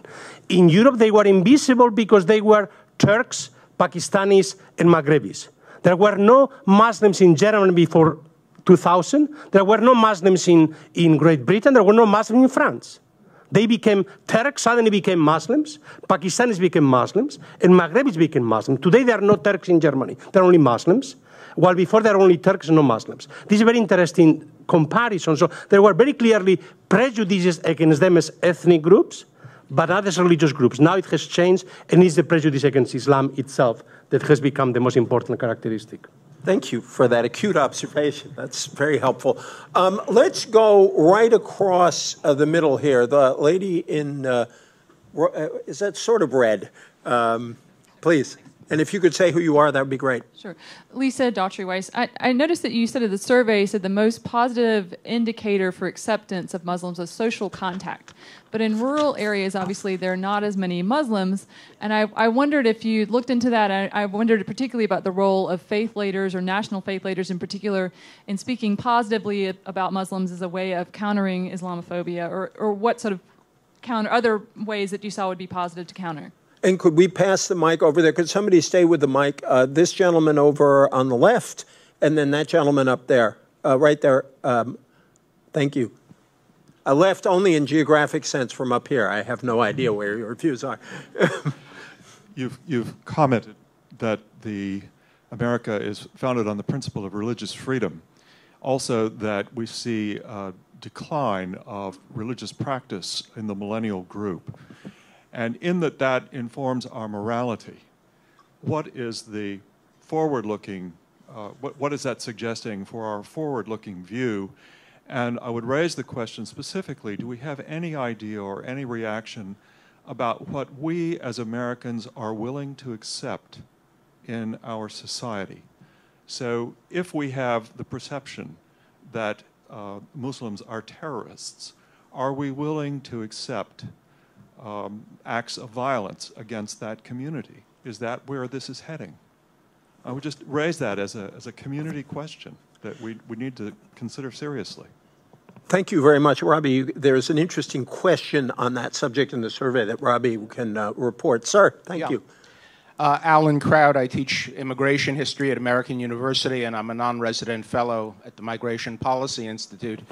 I'm wondering whether or not you've taken your data and contextualized it with other opinion data of an earlier era. For example, a lot of the questions you ask and the responses you got are remarkably similar to some of the Gallup polls that were conducted about Jews in the late 1930s. Very, very similar, and I think it would make an interesting comparison to do that, and that it would enrich what you're saying, because in fact there's been enormous progress in diminishing anti-Semitism, and perhaps would offer Dr. Kahn some optimism as well as the pessimism. And then what about the issue of recession and war? One of the things I thought was missing from the presentations was any mention of the kind of economic tensions that arise from recession, and that often, at least in earlier waves of immigration, have led to an intensity of nativism and an intensity even of prejudice against particular religious and racial groups. Thank you. Thank you. That's a great point. I just did our survey. There is very strong approval for both Catholics and Jews.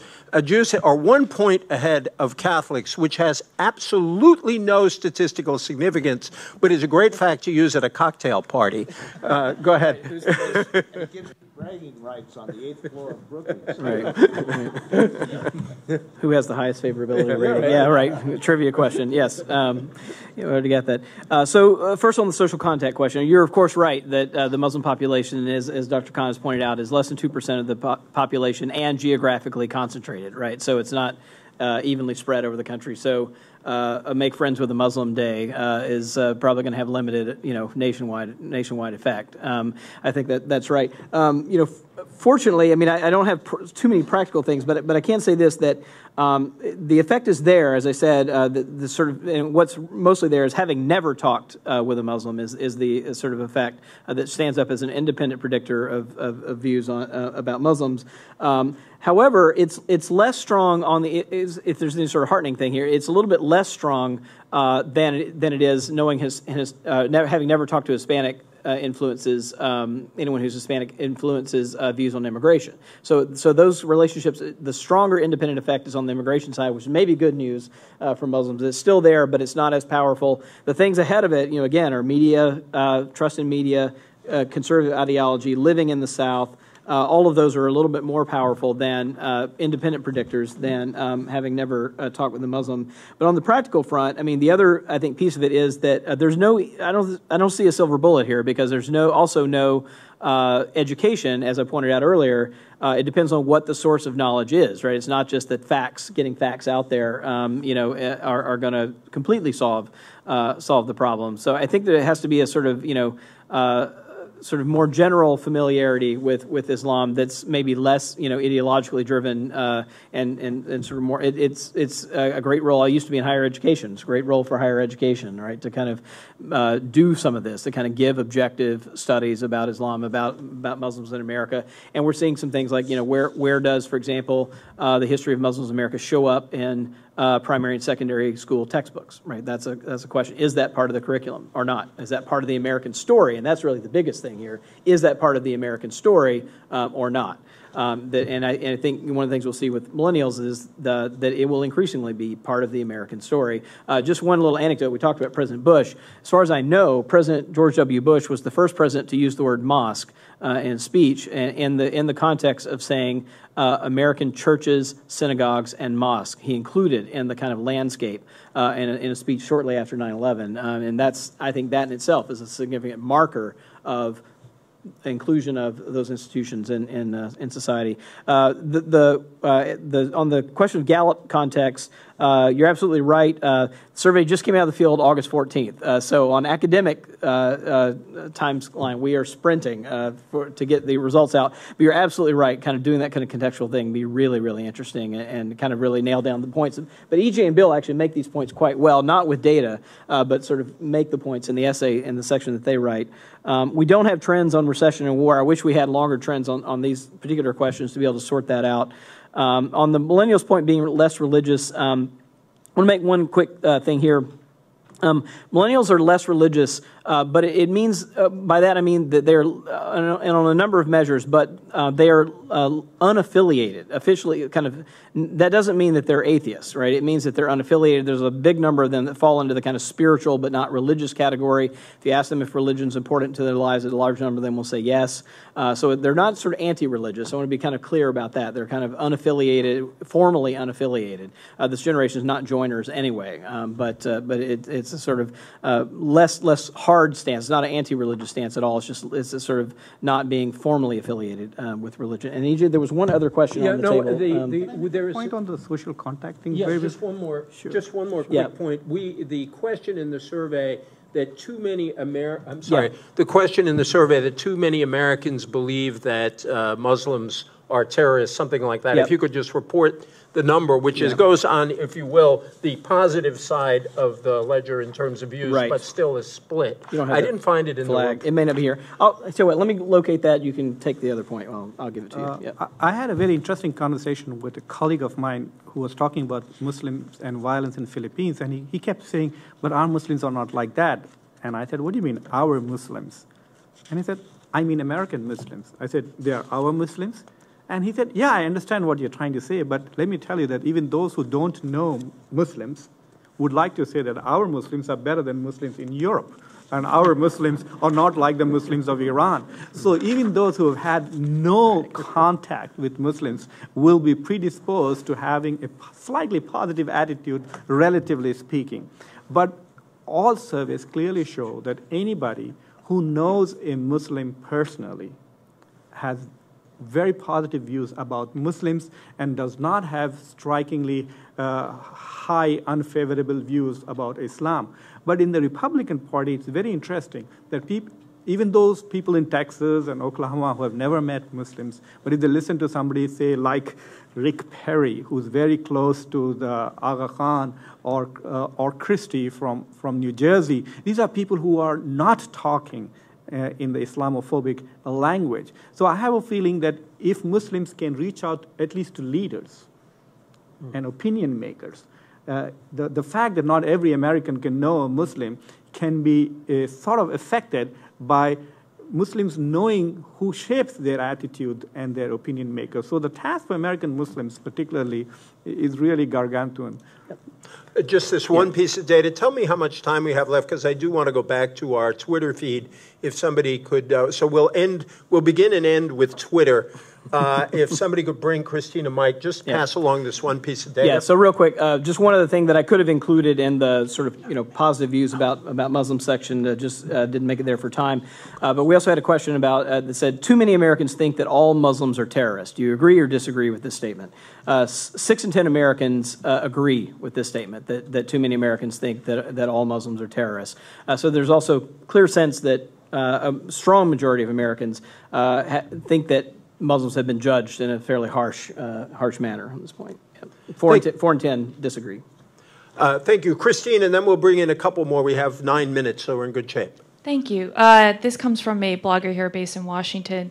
The U.S. Muslim population seems to generally describe themselves as thriving and part of the American social fabric, despite the negative views that are described in the report. Yeah. Does this reflect that they're an insular community and not aware of some of the popular perceptions about them? Dr. Khan? Well, when I looked at those numbers, the question that kept bothering me, that have American Muslims become so socialized and so politicized that they're gaming these surveys when they are being asked questions? Are they answering in a strategic way? But then I thought that maybe everybody answers questions in a strategic way. I always do. You call me and I'll... But you're a social scientist. Yeah, but I always say, okay, what is he trying to find out? Let me tweak his data. So, but I think that that is one possibility. But the other thing is that American Muslims, particularly immigrant Muslims, when they contrast their lives in the U.S. from where they have come, it is America at its worst has been better than many of the places that they have come from at its best. So even though they recognize that there is high Islamophobia, see, the worst thing that can happen to you is being asked to get off a plane, or someone giving you a ticket when you don't deserve it, or a condescending remark. And if you're illegal, then you get locked up, but that's a different issue. So, but back home in many of these countries, you could be tortured for a similar non-offense. So for American Muslims, especially the immigrants, realize that they are doing financially better, and they are doing very well on the scale of discrimination. And plus, all Americans, Muslims, realize this, that they are free to practice the kind of religion they want in America, as opposed to other Muslim countries. Even in so-called Islamic countries, there is only a certain kind of Islam which is permitted for practice. So religious freedom is the first thing that hits immigrant Muslims. The second is economic opportunities. And in spite of the recession, they are really doing well. Right. I thank you for that point, because I do think understanding, Dr. Casanova made this point about the difference between America and Europe in this respect, that on the whole, people who are part of the immigration from Muslim countries have done well in the U.S., and I suspect these surveys are not a reflection about the existence of prejudice. They're a reflection on success in the United States for the most part. I lived 22 days in Oxford as a fellow and nearly 20 years in the U.S. I have more incidents of discrimination and racism that I experienced in 22 days in England than I have in 20 years in the U.S. This is a fact. Well, Peggy, over here, if we could bring a mic, and then let's do 3 questions. Here, back there, our friend, and over here. I'm sorry, way in the back, forgive me. My former student, I hope you'll forgive me. Nick. Peggy Ochowski, I'm a congressional correspondent with a Hispanic Outlook on higher education, and I write a lot about immigration. And especially with Hispanic, immigration is about jobs. It's about work. So naturally, with your orientation here towards religion, I think you tend to, the tone seems to be more that immigration's a civil right. And I would love to see in some of your questionnaires, what percentage of Americans think that immigration is a civil right, which of course it isn't. And how many think that being here in the country illegally is a civil right? This kind of orientation makes immigration a moral issue when it's really about jobs. So I also agree with the gentleman behind me that there was a lack of the impact of a recession. So another, I think, leading question would be interesting is how many Americans think that illegal immigrants are doing jobs that Americans do? Or do they really think that all illegal immigrants do jobs that Americans won't do or don't do or can't do? And I think you would get a different feel about it. There's this feeling about if you enforce immigration law or labor law, it's anti-immigrant. And I don't think it is. I think we're talking about job opportunities, especially in a recession. Thank you very much. Rachel, and then pass it back to my former student. I feel terribly guilty. He's brilliant. Go ahead. Will do. Rachel Lazar, eminently with Hadaway Communications on Monday. I wanted to first start by thanking Robbie and EJ and Bill for another very thoughtful poll, and all of you presenters for a very, very insightful presentations. It was great. Dr. Khan, my question's really focused at you. You talked about how broadcast news could play more of a role in educating Americans perhaps about Muslims.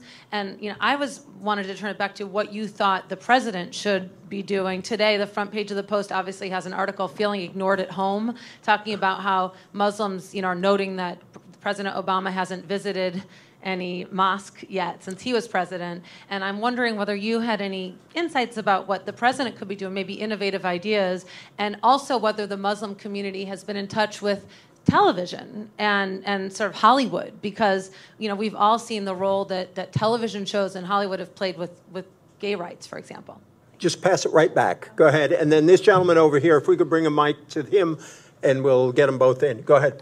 Nick Simontelli from Faith and Public Life. Just a quick question for Robbie back on the Fox News correlation stuff.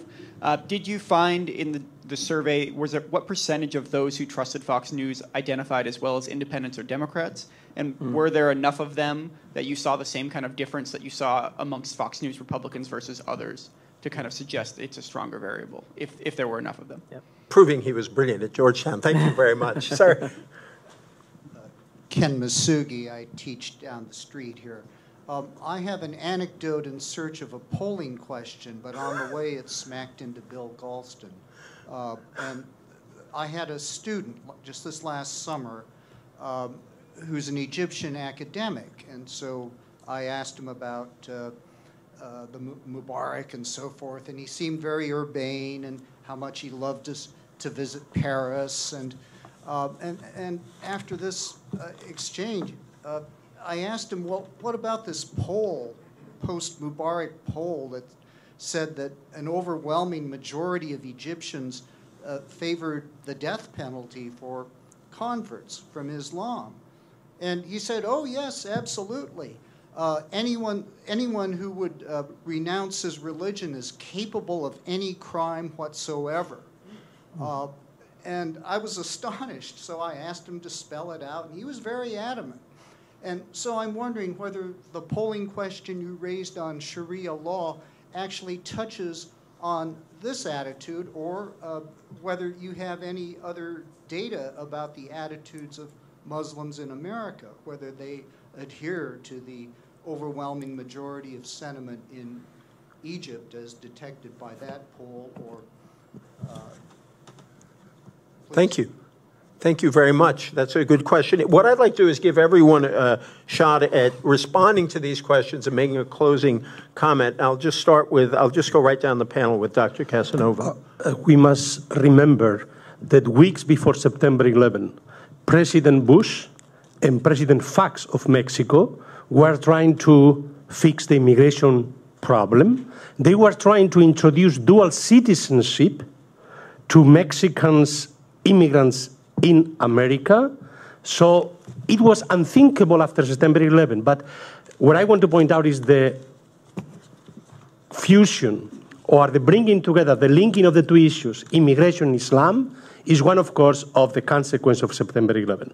That securing the borders became a particular issue after September 11, and immigration and securing the borders, the two issues now of security and jobs, of course, in the recession. So it is the superimposition of all these three issues, immigration, security, Islam, and of course, jobs. That is what is making these two issues so critical in political debates today in the United States.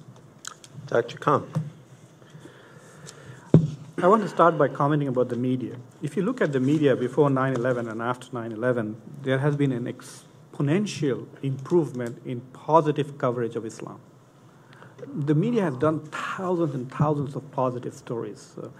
Some great ones like The Faith and Empire by PBS. Nearly every mystery and law and order shows have done positive episodes on Islam and Muslims, etc. But this is a huge country. And with short attention span. So there needs to be more than what is being done. Not only that, but Muslims have become part of the media. Any Muslim who could put together 3 sentences became an op-ed columnist for some major media. So every faith blog, Washington Post and Salon.com, New York Times, every newspaper has Muslims writing. So Muslims are now implicated in the media and its coverage. In spite of that, these negative attitudes towards Muslims are so enduring because of what is happening overseas. One explosion one mosque being blown in Pakistan, one Pakistani immigrant trying to blow up Times Square, and then all the positive work that has been done for a long time is completely negated. So that is one of the reasons why I think these negative attitudes endure, because the shock impact of negative image is continuing to come. It's not just 9/11. Lots of horrible things continue to happen in the Muslim world or here. So I think the media is really doing a pretty good job, but it needs to do more. To give you an example, in terms of movies, the Canadian Broadcasting Corporation did something called The Little Mosque on the Prairie. This is a fantastic comedy show. It's been going on for several years. It's a shame that nobody even brought it to the U.S. It's there. All you have to do is just beg, and you'll get it. So that is something that there has been no sustained effort at combating this. You know, even Iran's government did a great job of sustained attempt to combat anti-Semitism in Iran by producing the most expensive public television show of an Iranian falling in love with a Jew when they were during the period of the Holocaust in Paris. And it was embarrassing that there hasn't been such a significant effort in the U.S. to generally combat this. The second point I want to make is about the Sharia question. When Muslims are asked about implementation of Sharia, when you ask a Muslim, do you want to see Sharia implemented, they are thinking, yeah, the most important thing is believing in one God, praying 5 times, fasting. So everywhere in the world, Muslims will want Sharia. But when others who are non-Muslim think of Sharia, they think of the Taliban, they think of the burqa. So there are these two different things that Muslims and non-Muslims are talking about when they are talking about the Sharia. So I suspect that even for a long time, Muslims are going to have a problem on how to combat this negative perception about Muslims with regards to Sharia implementation, because I suspect in private, a large number of Muslims would like to see Sharia implemented, whatever it means, which means that they are allowed to pray, they are allowed to fast, they are allowed to build Islamic schools, and their daughters are allowed to wear hijabs. But that doesn't mean that we want your daughters to wear hijab and we want to force you to fast and force others to pray. That's not what they are thinking. So I think that this Sharia thing is very dangerous, the way it's being handled in the media, and I think it will continue to endure for a while before American Muslims become more strategic about it and others become more compassionate in addressing this issue. Thank you. Bill? Well, time being short, let me just pick up on Ken Masugi's point, because I do think it is an example of a doctrinal problem that serves as an irritant, a symbolic irritant. But be precise. The classic American understanding of free exercise of religion includes the proposition that you are free both to join a faith community of your choice and to exit from that faith community without any civil disabilities or penalties in the eyes of the law. And so the proposition that apostasy should be punished by death is a direct affront to free exercise of religion as Americans understand it. And if I were to follow up on the analogy with Catholicism, I would urge as a doctrinal matter that Muslim theologians in America do some real work on the question of what the stance towards apostasy should be. And that is not a simple matter, I know, but it is very fundamental, because because to have a majority of Muslims in a Muslim majority nation standing firmly for the proposition that apostasy ought to be punished by death scares Americans. Thank you. Could we? I want to move. We have to close down because we're running over time. I'm sorry. I knew that would open up a big discussion. Robbie Jones to close. Great. Well, thanks for all the questions. I won't be able to get to all of them just in the time we have. Just one thing, you're absolutely right about immigration being related to jobs. And we have asked in the past about immigrants who do jobs others don't do. And I can get you the number of the last time we asked that question if you want that. I don't have it off the top of my head. As I remember, it's a sizable number of Americans who say that immigrants do jobs that Americans don't do. that Americans won't do. Is I think the way we ask the question. But I can get you the exact question wording after we're done. And we did on immigration, we did try to ask the question in multiple ways, so to kind of get the complexity of the answer, so we can kind of see not just one shot at it, but here's how it looks if you ask it different ways, and report it out on all of them so you can see it. On the Fox News connection, and can we break it down any further? We can't break down because of sample size limitations. We can't break down independents or Democrats who say they most trust Fox News. That's mostly because that group is dominated by self-identified Republicans. Most of the groups in that, so those groups are too small to break down. The one thing to say, though, which I just want to emphasize here, is that those who say they most trust Republicans who say they most trust Fox News are sort of more opposed on both immigration and on sort of favorable attitudes toward Muslims. Republicans who say they most trust any other news source actually look like the general population on this question. So it makes quite a difference, not only in the general population, but even among more conservative groups. That Fox News effect continues to kind of have an effect there. The last thing that I think I want to say is just a kind of a bigger point that, if we kind of step back, I mean, what I think we're seeing here is, again, to go back to this term of wrestling with fear, wrestling with acceptance, wrestling with fundamental principles that go back to the founding of the country, and the idea of American exceptionalism was raised, and I think it kind of goes to why the stakes are high here, because in our previous survey that we released here in partnership with EJ and Bill and Brookings, we did find that a high number of Americans say that America has a special place that God has granted America a special place in human history.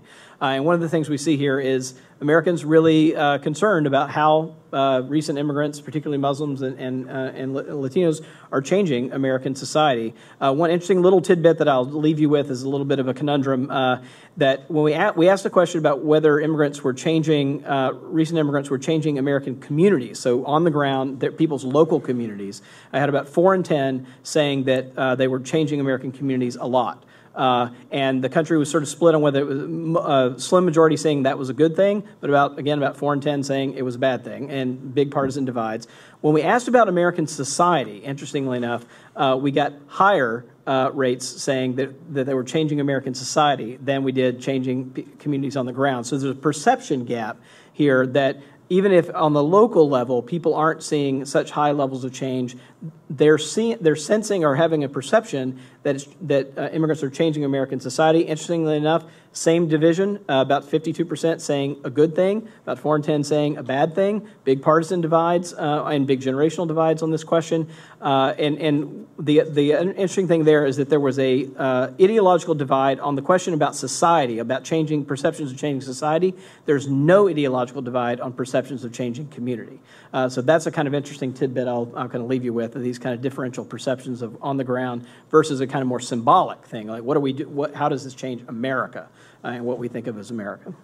And I just want to close by saying Americans often have complicated views on important questions, not only because of polarization, but also because they are torn, cross-pressured, and still working through what they think. So beware of anyone who says confidently, Americans think that, unless they add, Americans also think that. And I want to salute Robbie for reminding us of all of those alsos. And I want to thank Drs. Khan, Casanova, Galston, and Jones, and all of you, and our Twitter audience, and our highly informed C-SPAN audience for joining us today. Thank you very, very much. Great.